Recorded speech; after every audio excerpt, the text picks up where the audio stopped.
السلام عليكم، عاملين ايه؟ يا رب تكونوا بخير. احنا هنعمل معاكم احلى شويه رز حلوين. رز مصري بس هنعمله زي البسمتي، بس هيبقى اطعم من البسمتي. ومعانا شيش طاووق. الريحه والطعم حكايه، مش هياخد منك اي حاجه. ونص فرخه هتعملي لاولادك احلى غدا، او صدر فرخه هتعملي لاولادك احلى غدا.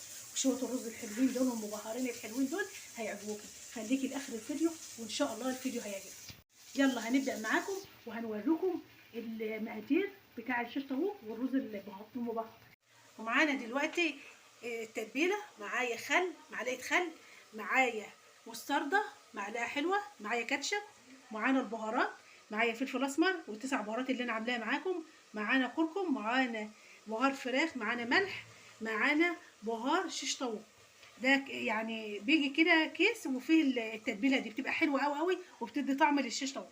معانا دلوقتي صدور فراخ. عاوزه تعملي وراك اعملي، عاوزه تعملي صدور مفيش اي مشكله. احنا هنوريكم احلى تتبيله بصراحه، بتدي طعم وبتدي ريحه حلوه قوي قوي. ولا زبادي، لو عاوزه تحط زبادي حط براحتك، بس انا ما بحطش زبادي، هي دي نفس التتبيله. احنا هنبدا معاكم وهنقول بسم الله. معايا دي هنحط مستردة،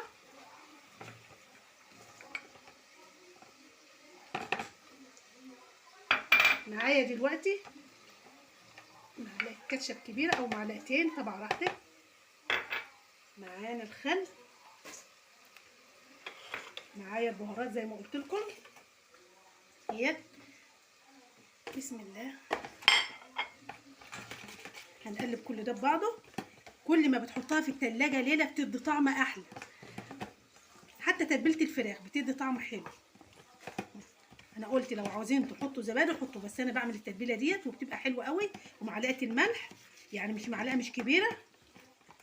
برضو لازم تدوقي البهارات وتشوفيها يعني ايه مملحه او مفيش ملح كتير.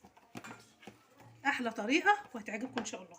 انا دلوقتي معايا الفراخ اهيت، هنفرغها كلها التتبيله. خلي بالك لو في ميه ما تفرغهاش معاكي، انا مصفياها، بس برضو في لما بتحطها شويه بيبقى في ميه بتنزل منها.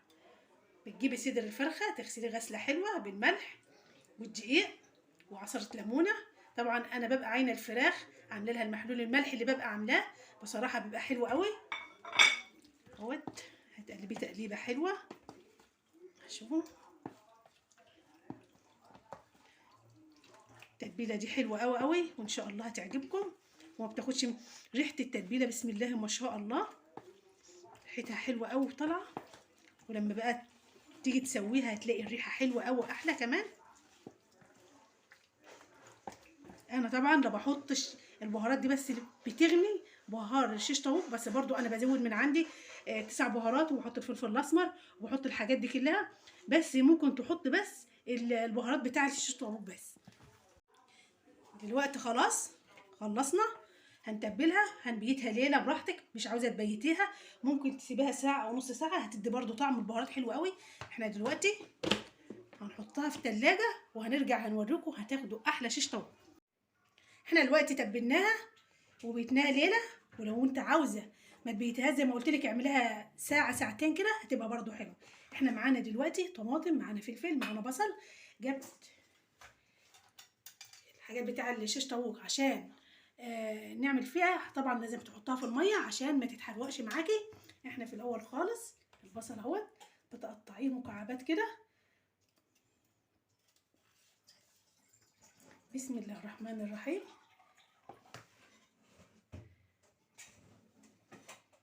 فلفل وطماطم صراحه بتبقى حلوه قوي قوي، الطعم حلو كمان. البهارات بسم الله ما شاء الله ريحتها حلوه قوي. وجددي لاولادك.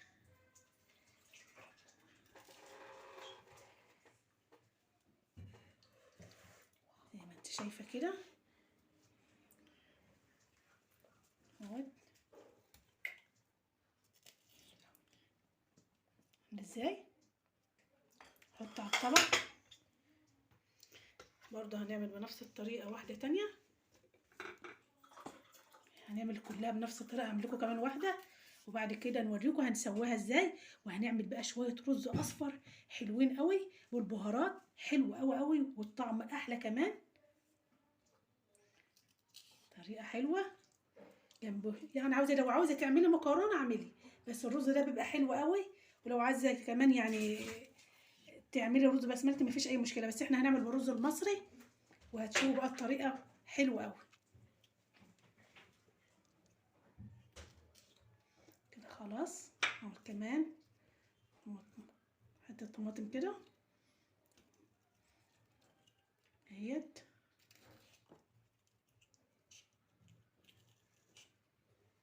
بسم الله ما شاء الله اهي.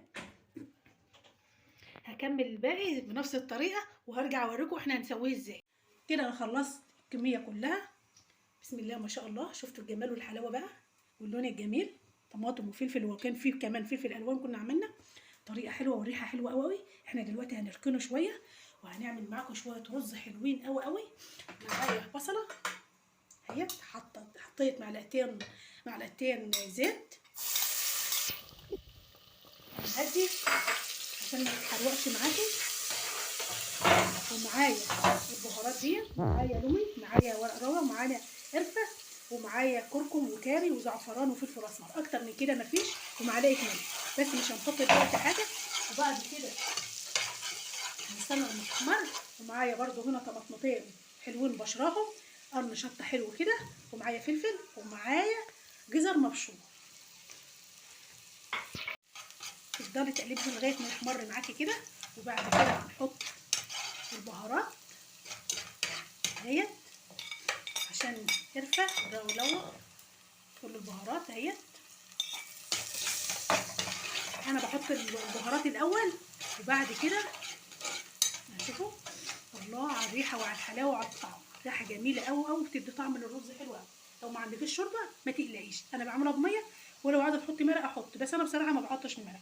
معانا الطماطم والفلفل اهو، جربيها بس ومش هتندمي، هتديكي احلى طعم في الرز،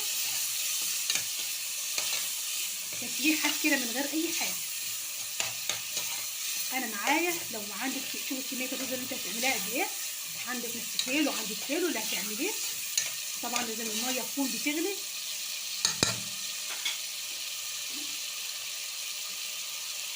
الرز معايا اهو غسلاه وسايباه لما الميه بتاعته تصفى.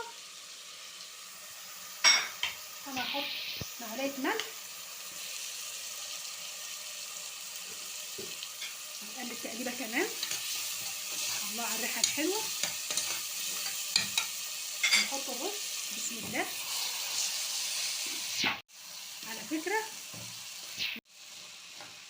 على فكره الرز ده ممكن تعمليه بسمتي، بس انا عاملاه مصري عشان في ناس بتشتكي تقول لك الرز البسمتي غالي، فاحنا بنبقى نفسنا نعمله. جربيه في الرز المصري هتلاقيه حلو قوي واحسن من الرز البسمتي كمان. وكل واحد ربنا مقدره على اي حاجه يعملها، مفيش اي مشكله يعني. وبيبقى حلو الوقت الشفوف، بيبقى مفلفل وجميل وزي الرز، والطعم احلى كمان. تقليبه بس عشان الرز يسخن كده. خلاص تقليبه اهي كده. خلاص ميه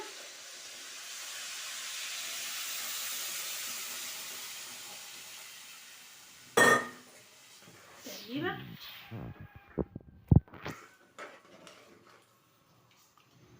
هنسيبه لما ينشف، الميه تنشف من عليه خالص، وبعد كده هنهدي عليه. بسم الله ما شاء الله. عامل ازاي؟ بيقولوا لي انت بتضحكي علينا وبتعملي لنا رز وبتقولي بسمتي، لا هو احلى من البسمتي كمان، الريحه حلوه والطعم احلى. هنسيبه شويه وبعد كده هنرجع لكم. حطينا فيها معلقه زيت، ما تكتريش الزيت اهوت. وبعد كده هنحط شيش طاووق، عاوزه تحطوه في الفرن حطيه، بس انا هحطه على الجريده دي ان شاء الله. بسم الله.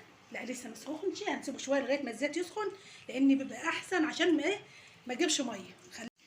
هيسخن اهوت وهحطه. بسم الله اهوت.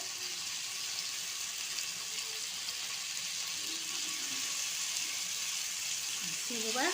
بعد كده هنوريكم هنقلبه لما يعني ايه كده يحمر ويدي لون، بس ما تقلبوش دلوقتي.